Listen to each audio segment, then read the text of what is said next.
Hola, hoy estoy en un Hyundai i40. En este video te mostraré cómo usar el freno de mano eléctrico. Para empezar, echemos un vistazo al centro del coche. Justo aquí tenemos el panel del freno de mano.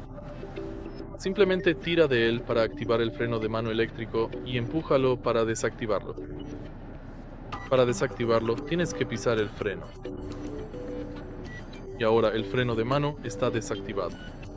Puedes verlo por el icono en el cuadro de instrumentos.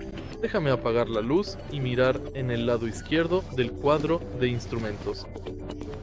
Ahora estoy activando el freno de mano, ahora lo estoy desactivando. Y básicamente eso es todo. Si este video te resultó útil, por favor deja un like, comenta y suscríbete.